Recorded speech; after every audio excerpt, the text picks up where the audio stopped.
Welcome back to the Joe Miller Show, KOAN Hot Talk, 1080 AM, 95.1 FM. This show is made possible by the McPherson Tax Defense Group. 1-800-BEAT-IRS, BeatIRS.com. That's BEAT-IRS. Serving Alaskans, Americans with 2 generations of tax defense attorneys since 1978.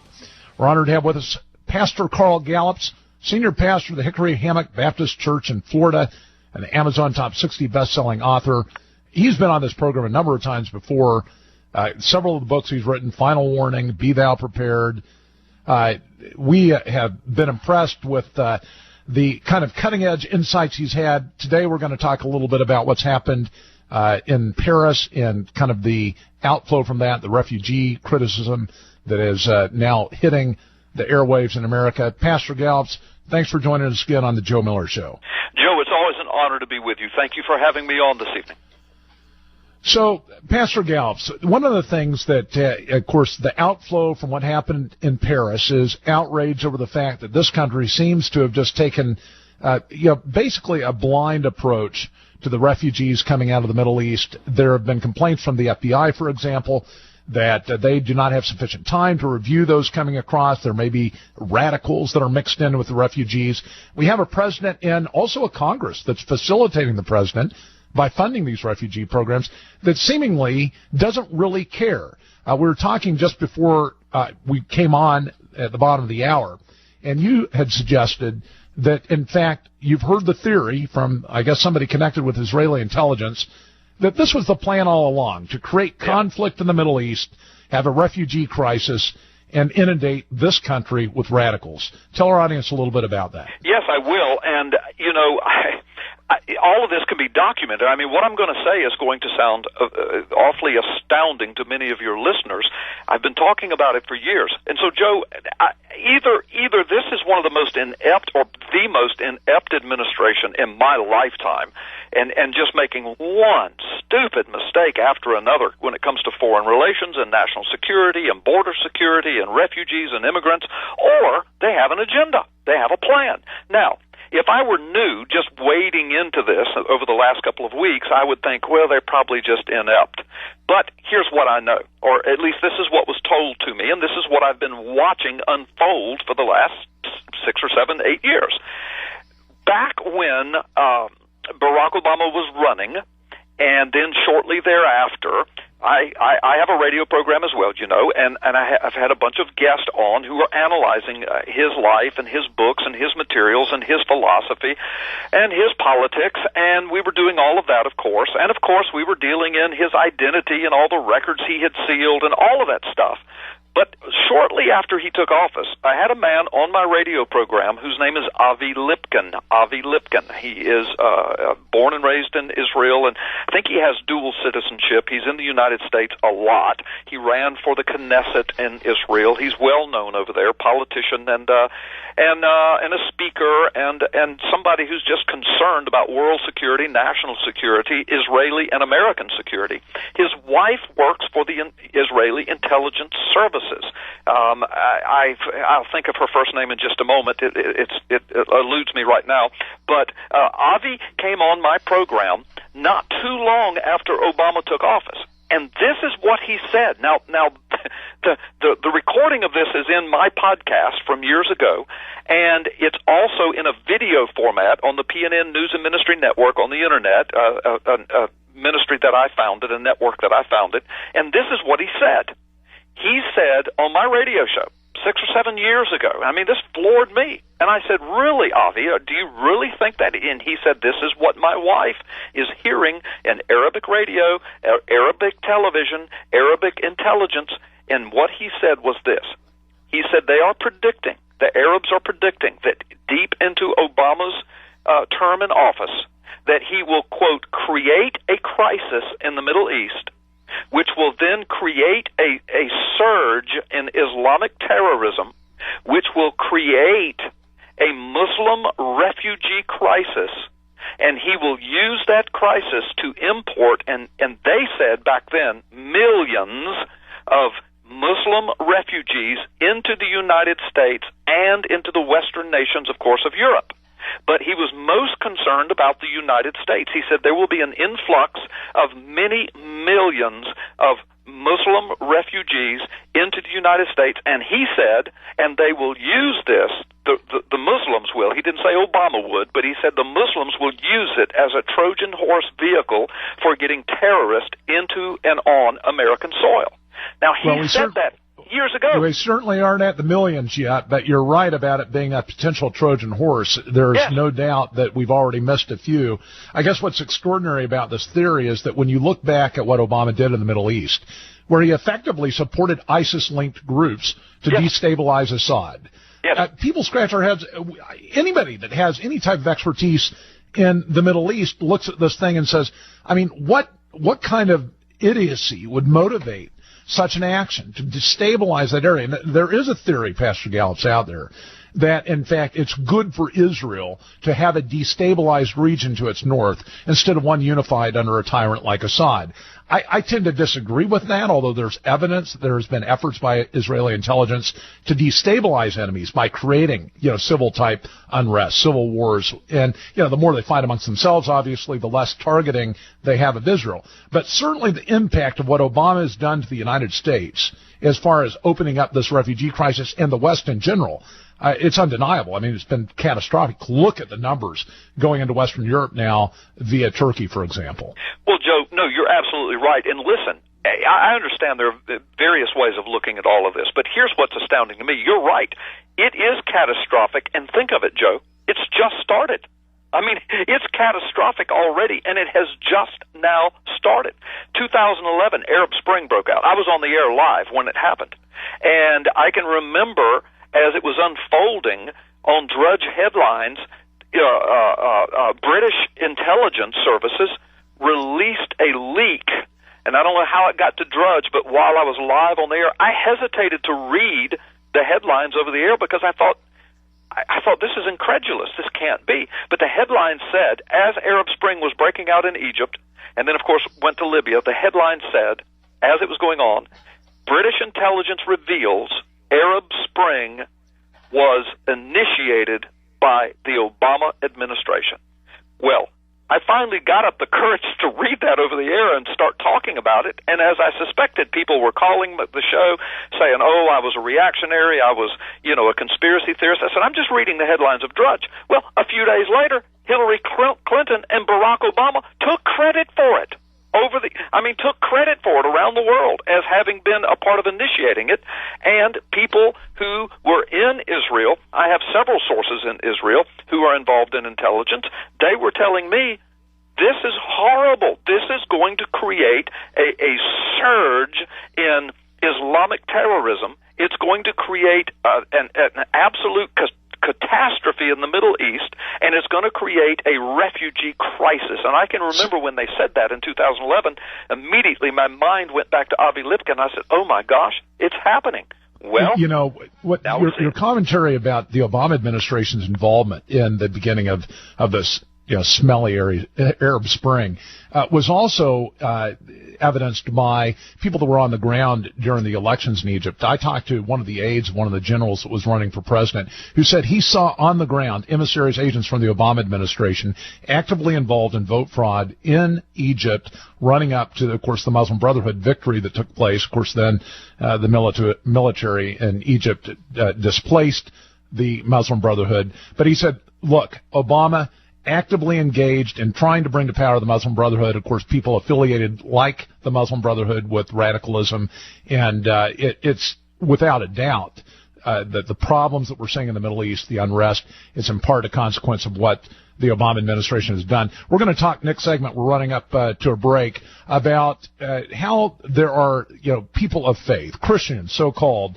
1,000 leaders that have apparently signed off on this document or on this commitment to bring in more refugees into the United States, claiming that it is the only Christian thing to do. Of course, we've had on this program Catholics that have been criticizing their own denomination for the fact that their social charities are actively involved in also bringing radicals into the country. Stay with us.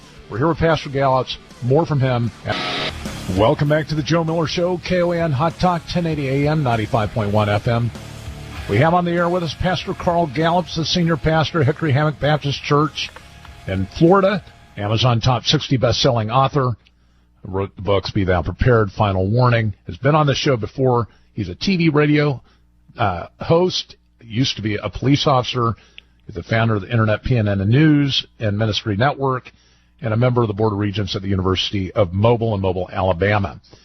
We were talking, Pastor Gallups, before the break about these faith leaders, kind of gave that as a tease as to what we're going to talk about this segment. 1,000 faith leaders who are attacking the resistance in this country amongst conservatives, primarily, to the refugees coming into this country. Now, I'll note that, as many of my listeners on the Joe Miller Show know, this is really a bipartisan opposition. The majority of Democrats, majority of Republicans against illegal aliens, against uncontrolled refugees, against largely the refugee program. Their last month was a coalition of religious leaders, 1,000, who urged political leaders to stop the attack on sanctuary cities. Of course, those are the cities that give refuge to illegal aliens that would otherwise stand to be deported under federal law. It's my guess that the recent letter that just came out is probably signed by many of the same religious leaders that were involved with that letter on the sanctuary cities. And I think, before I have you kind of address that, Carl, one of the things that, as an aside, we had a guest on this program a couple of days ago, Dr. John Samarik, who is a Catholic, a committed Catholic, a critic of the Pope, and a critic also of kind of the approach that the Catholic Church and its social services have taken to the refugee issues. And he said that one of the leaders that he spoke with said that really Europe deserves what it gets with the refugee crisis because it has an inverse birth rate, and those that bear the children should be given possession of the land. Now, that's a paraphrase, but that's effectively what was said. I mean, that's just, nonsense. And, of course, I'm sure more nonsense is involved in the rationale that these 1,000 religious leaders used in the United States to suggest that we should just take a blind eye and let everybody who calls themselves a refugee in. What's your take on it? Yeah, well, listen, and you said it a moment ago, the vast majority of the American heartland, American citizenship, and is bipartisan, they want a halt to this. Now, listen, and I think their heart is similar to where my heart, how I'm going to express my heart, and that is this. Well, first of all, I'm unashamedly a Christian and a pastor, of course, but just as a patriotic American, here's the deal. I am all for legal immigration. Our nation was founded on the backs of amazing immigrants. We know that. They came here legally, they assimilated, and here we are. I get that. My folks came over as immigrants generations ago. But what we have here, people said, oh, what if we'd have turned away the Jews? But excuse me, this is a totally different scenario. First of all, our borders are broken now. Our immigration service is broken in that the laws are not being followed. Our legal immigration service. Now, on top of that, we now know, as we were talking in the last segment, we probably have a generated crisis going on. I mean, that's debatable, but it surely looks that way, seeing as how Israeli intelligence people that I know of predicted this 6 or 7 years ago, based upon what they were hearing coming out of the Middle East, that this was going to be ginned up, trumped up, and it was going to happen. And so now it is. Now, on the heels of what we saw happen in Paris, now we know what these refugees are doing. They're using this crisis as a Trojan horse mechanism for ushering their terrorist operatives into the Western nations to wreak havoc.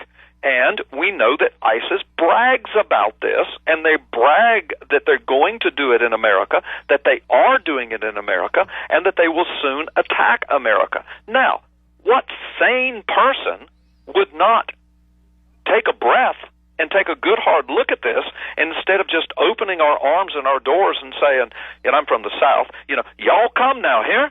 I mean, who would do that in their sanity? I mean, first, we've got to take care of our own border crisis. Secondly, we need to use the laws that we have. We need to ramp up our own legal immigration system. Thirdly, we need to ramp up our vetting process. You have been hearing, and I have been hearing, we're both in media, we know that there are experts in our immigration services and in our federal law enforcement who are telling us that our vetting process stinks. and that we already have ISIS cells in all 50 states, hundreds and hundreds of known ISIS operatives in the United States now, and now we're going to import tens of thousands of Syrian refugees while ISIS is bragging in the Middle East that hidden among these refugees are even more operatives. Why would we be so foolish? What nation would be that foolish? And not only that, I mean, what people would be that foolish to support politicians that would allow that in view of what's happening in Europe right now? There's a video that's kind of gone viral, not just in the United States, but in Europe too, that is just scene after scene after scene of refugees flooding Western European towns. And also there are some interviews with Europeans on the street. Once you're done watching that video, and we put it up at restoringliberty.us, last night, it just leaves you with this thought of how could any sane person be allowing this? Kind of a second thing, and this is kind of more of a technical aspect of this whole idiocy, is that we had a guest on this program a couple of days ago who suggested that what's going on with these refugees is that they really aren't. In other words, once they come to a country and they aren't facing persecution there, they immediately lose refugee status. And guess what country is the interim country where most of these folks come out of? Turkey. Yeah. Turkey's a Muslim nation. Why not just allow them to stay there? Why continue to give them the refugee status unless you've got some sort of ulterior motive?